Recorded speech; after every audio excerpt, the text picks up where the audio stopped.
Hoje é dia de conferir os destaques da semana entre os julgamentos do plenário do Supremo Tribunal Federal. Você está na TV Justiça. É o Plenárias que está começando.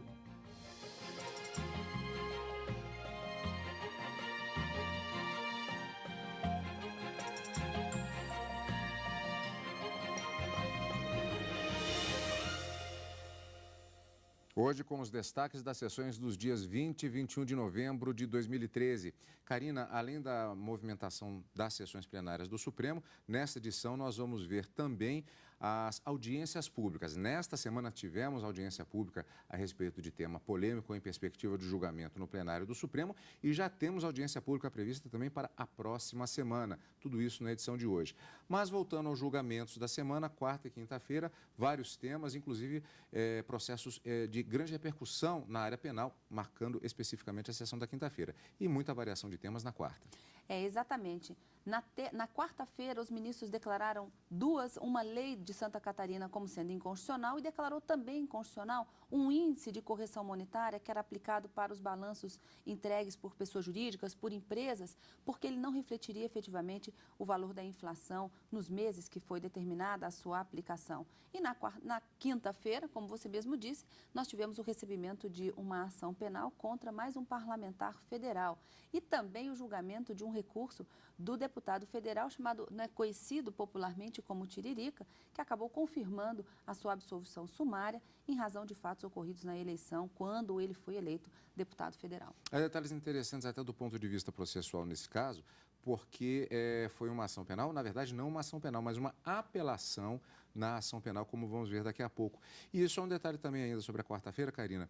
Eu falei a respeito da variação de temas, mas houve um tema predominante, como você mesma já adiantou, que foi questão tributária, na medida que houve, inclusive, várias exposições, cálculos que tiveram de ser feitos relativos às antigas OTNs. Então, houve uma predominância, na verdade, temática em relação ao direito tributário. Inclusive, essa lei de Santa Catarina, em que os ministros declararam a inconstitucionalidade de uma lei estadual, falava justamente sobre a participação de municípios na repartição do ICMS cobrado em razão de energia elétrica, e isso também foi matéria discutida na quarta-feira pelo Supremo Tribunal Federal. E vamos conferir, portanto, fatiando os temas da semana, como sempre.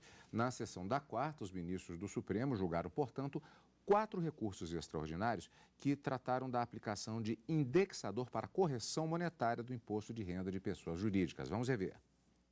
Os primeiros recursos julgados foram impetrados por 2 empresas contra a decisão do TRF da 4ª Região, que considerou constitucionais 2 leis de 1989 que fixaram um indexador, a OTN, para a correção monetária. As 2 empresas argumentam que isso implicou na tributação de um lucro fictício, fazendo com que as empresas recolhessem imposto de renda e contribuição social indevidos. Assim, alegam que para impor exigência de imposto sobre patrimônio, seria necessária a edição de lei complementar, como determina a Constituição. No voto vista, o ministro Dias Toffoli conheceu os recursos, mas disse que não existe uma indexação constitucional, abrindo a divergência ao voto do ministro Marco Aurélio. Se assim fosse, ter-se-ia a obrigação constitucional de indexação dos balanços das empresas, sem que tal fosse obrigatório para os demais contribuintes do imposto, as pessoas físicas que têm como base de cálculo os proventos. Por isso, senhor presidente, diante do exposto, entendo que meu voto está ao encontro da orientação da Corte até então. É evidente que sempre pode haver modificação, mas o voto que trago entendo que encontra-se firme na orientação da Corte. Portanto, eu voto pedindo todas as vênias aos bem fundamentados votos já proferidos. Já foram várias sentadas de julgamento, pedindo toda a vênia. Eu voto pelo não provimento deste RE e do RE que estamos julgando em conjunto. O ministro Luiz Fux acompanhou a divergência, alegando que não cabe ao judiciário definir correção que o próprio legislador não fez. Como não há um conceito constitucional de renda real, não cabe ao Poder Judiciário definir correção monetária onde a lei não o fez, sob pena de substituir-se o legislador em matéria de sua competência. Peço vênia para acompanhar a divergência aberta pelo ministro Dias Toffoli. Para o ministro Joaquim Barbosa, a troca do índice segue uma linha arbitrária e, por isso, ele concedeu o pedido. A maioria dos ministros deu provimento aos recursos. Se alterou o período de coleta de dados numa época de inflação elevadíssima e descontrolada, uma época de extrema especulação financeira e de insuficiência de meios de intervenção no domínio econômico e de controle, tampouco de controle do sistema financeiro. De maneira que eu também acompanho o eminente relator e proclamo o resultado. Preliminarmente, o tribunal conheceu do recurso vencidos os ministros Eros Grau e o presidente, Joaquim Barbosa, e, no mérito, o tribunal deu provimento ao recurso extraordinário nos termos do voto do relator, vencidos os ministros Dias Toffoli, Luiz Fux e Gilmar Mendes. Os magistrados também retomaram o julgamento da ação da Procuradoria-Geral da República contra a lei do Estado de Santa Catarina sobre cálculo de participação dos municípios no Imposto sobre Circulação de Mercadorias, o ICMS, relativo à energia elétrica, em locais onde o estabelecimento ocupe território de mais de uma cidade. 7 ministros já haviam votado pela procedência do pedido. Para eles, a norma estadual trata de matéria que somente pode ser regulamentada por meio de lei complementar federal. O ministro Marco Aurélio divergiu, alegando que não há matéria reservada à lei complementar, podendo o Estado legislar a respeito. Trata-se de matéria não incluída na previsão de regência mediante lei complementar à Carta da República.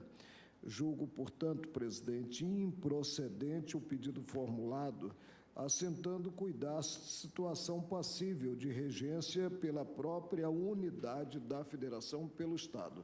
Estou agora entendendo que não há o envolvimento do 161, inciso 1 da Constituição Federal e que, portanto, não há matéria reservada à lei complementar à Carta da República, podendo o Estado legislar a respeito. Bom, na sessão plenária da quarta-feira, portanto, Karina, há algumas características que foram interessantes porque mostramos as decisões na reportagem que vimos agora da Neila Guimarães. Mas é interessante que a primeira parte da sessão ela foi, na verdade, feita da seguinte forma. Houve um julgamento conjunto da questão de 2 recursos extraordinários, tratando da própria questão da UTN, o julgamento da ação direta de inconstitucionalidade e depois retomou-se com outro julgamento conjunto de 2 outros recursos extraordinários, tratando novamente da questão da UTN. E aí a pergunta que até a gente comentou no direto do plenário, quando do julgamento na quarta-feira, por que não juntar os 4 recursos extraordinários e fazer um julgamento só? 2 recursos extraordinários já tinham, o julgamento já havia iniciado, inclusive com o voto do ministro Eros Grau, que não conhecia do recurso, e outros ministros também já haviam proferido o seu voto. Então, os ministros continuaram o julgamento desses 2 REs, decidindo, portanto, pela inconstitucionalidade da aplicação do índice da OTN em relação ao Plano Verão e determinou, inclusive, que a lei anterior que havia sido revogada, vamos dizer assim, derrubada por essa lei que criou a aplicação da OTN, deveria ser restabelecida, o que a gente chama no direito de repristinação. Uma lei nova revoga uma anterior e quando essa lei nova é declarada inconstitucional, a anterior passa a voltar a produzir os seus efeitos. Isso é a repristinação.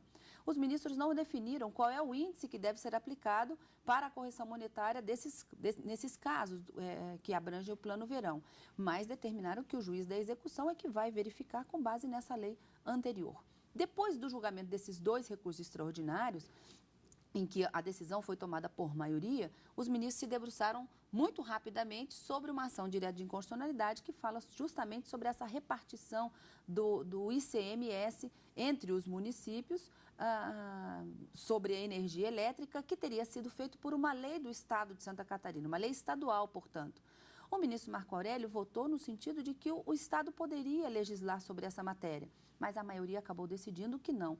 Tem que haver uma lei complementar federal para tratar desse tema, repartição do ICMS entre os municípios. E acabou ficando vencido o ministro Marco Aurélio.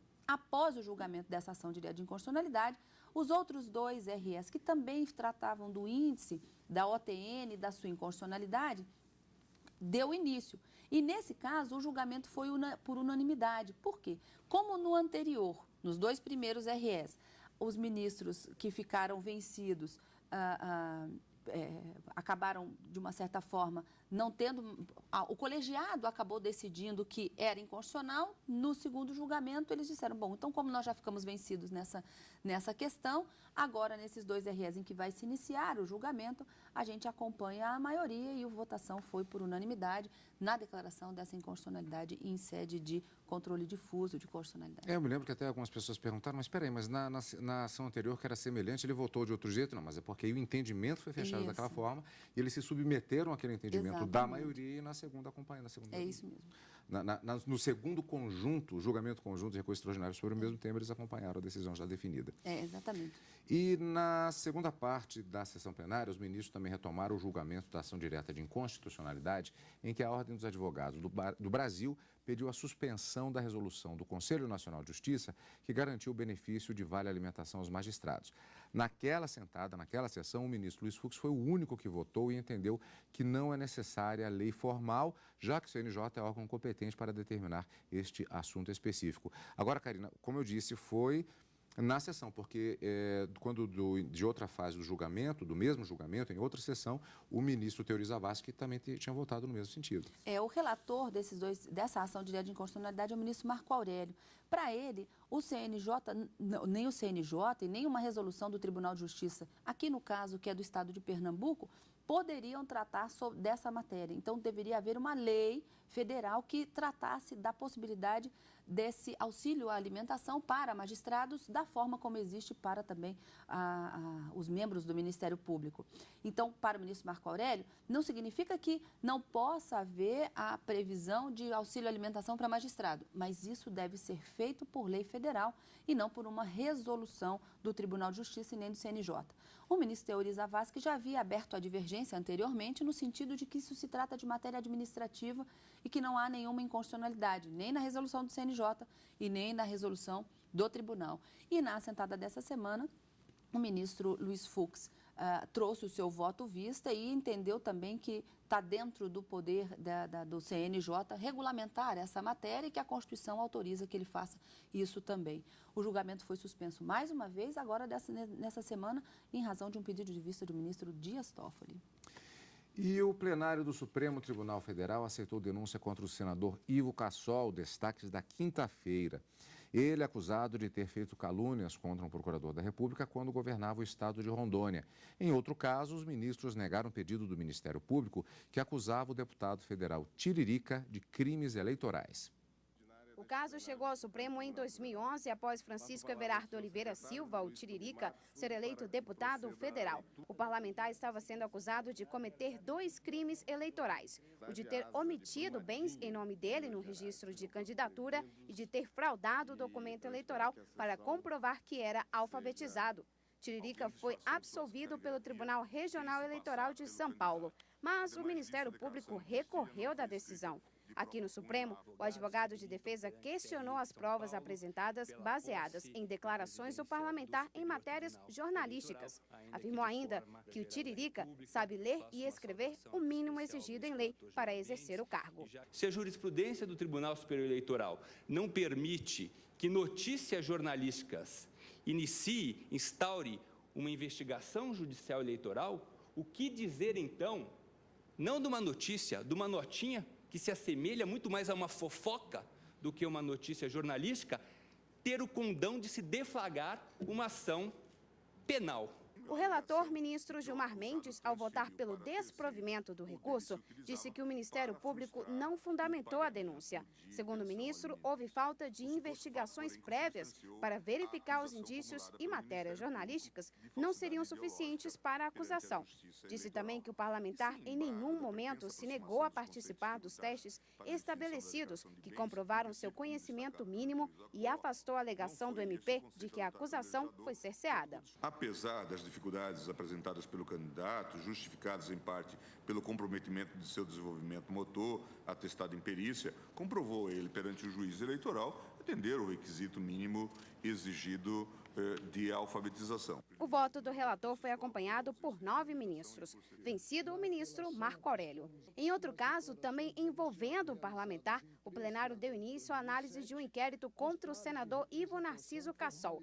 Na denúncia, Cassol é acusado de supostamente ter dito calúnias em entrevistas à rádio e televisões contra o procurador da República, Reginaldo Pereira da Trindade. O crime contra a honra do procurador teria sido praticado de agosto de 2007 a março de 2010, época em que o senador era governador de Rondônia. Nas entrevistas, ele acusava o procurador de ter participação na extração ilegal de madeiras e diamantes de uma reserva indígena do estado e também de fraude processual e corrupção de testemunha. O relator, ministro Marco Aurélio, durante o voto, afastou o ponto da denúncia que pedia o aumento da pena pelo fato das ofensas terem sido dirigidas a um servidor público, além de ter concluído pela prescrição dos fatos anteriores a 21 de novembro de 2009. Eu afasto por inconstitucional, presidente, o inciso que versa a causa de aumento à prática criminosa contra servidor público, que está no inciso 2 do 141.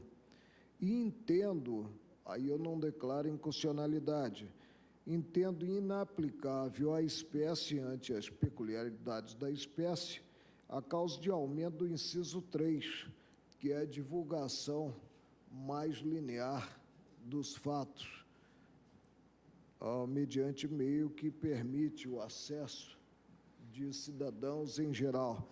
Mas os ministros, por maioria, decidiram aceitar integralmente a denúncia, sendo vencido o ministro Marco Aurélio, que aceitava parcialmente.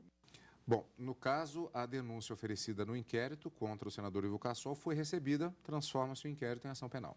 Isso, transforma-se em ação penal. E aqui nós temos uma particularidade que eu queria comentar, como fizemos durante o julgamento na quinta-feira. Trata-se de crime de calúnia. O crime de calúnia está elencado no Código Penal dentre os crimes contra a honra, calúnia, injúria e difamação. Normalmente, como regra, esses crimes, eles são processados por meio de queixa-crime, ou seja, são ações penais de natureza privada. Mas, nesse caso, houve uma denúncia e a pergunta é, por quê?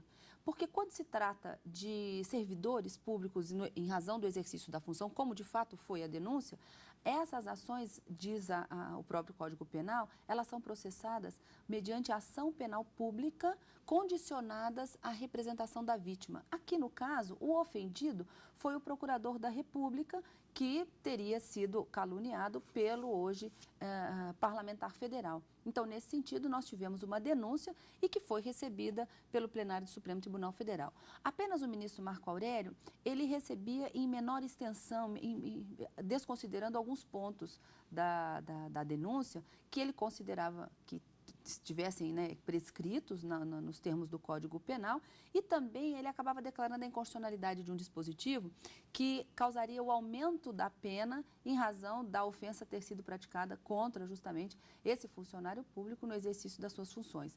Mas a maioria dos ministros, nesse julgamento, acabou recebendo a denúncia na íntegra, de forma integral, deixando para se pronunciar sobre a eventual inconstitucionalidade ou não desse dispositivo, nessa causa de aumento de pena, durante o julgamento, quando lá no finalzinho, na sentença, eles tiverem que se manifestar. Então, nós temos mais uma ação contra um parlamentar aqui no Supremo Tribunal Federal. E em relação ao recurso de apelação envolvendo o deputado federal Tiririca, o Supremo acabou confirmando a decisão que teria absolvido ele sumariamente em razão de supostas declarações falsas acerca dos seus bens, uma omissão de bens quando do registro da sua candidatura, e também pelo fato de que foi muito noticiado na mídia de que ele não saberia ler e escrever. E toda essa discussão chegou até o Poder Judiciário pelo Ministério Público, por quê? No que tange a essa ausência de alfabetização, nós sabemos que a Constituição Federal exige para você ser candidato a qualquer mandato eletivo, é necessário que você não seja analfabeto. O analfabeto, ele pode votar e o voto para ele é facultativo. dos 16 aos 70, ele é facultativo sempre. Mas para que você seja eleito para algum mandato eletivo, a situação do analfabetismo, ela afasta, é uma hipótese de inelegibilidade. Então, para o Ministério Público, diante de todas aquelas informações que a mídia trazia, de que o Tiririca não tinha essa alfabetização, foi, então, proposta essa ação, uma denúncia, para se apurar os fatos. E pelo que o ministro Gilmar Mendes relatou e votou, e os ministros o acompanharam na improcedência dessa apelação, o Ministério Público não trouxe prova suficiente ou elementos de informação suficiente para o recebimento da denúncia, mas além assim ela foi recebida, esperando que todas as provas fossem colhidas na instrução penal e em razão desse fato veio a apelação, dizendo que estava havendo um cerceamento da acusação na diligência e na busca de outras provas que o Ministério Público solicitava. Lá atrás houve uma absolvição, inclusive, então, sumária, houve né? uma absolvição sumária, por atipicidade da conduta, não ficou provado que ele não saberia ler e escrever e nem que ele teria omitido esses bens na declaração para fins eleitorais, então não havia qualquer prova que levasse à condenação e houve então essa absolvição sumária. Contra essa decisão, o Ministério Público veio ao Supremo para tentar reverter essa situação e acabou se confirmando aquela decisão proferida pelo Tribunal Regional Eleitoral do Estado de São Paulo, confirmando, portanto, que não houve qualquer tipo de crime cometido pelo deputado federal Tiririca, arquivando-se, portanto, esse assunto. Estes foram os destaques da semana no plenário do Supremo Tribunal Federal. E vamos falar agora sobre audiência pública realizada esta semana sobre o tema biografias não autorizadas, em tema que tramita aqui no Supremo Tribunal Federal.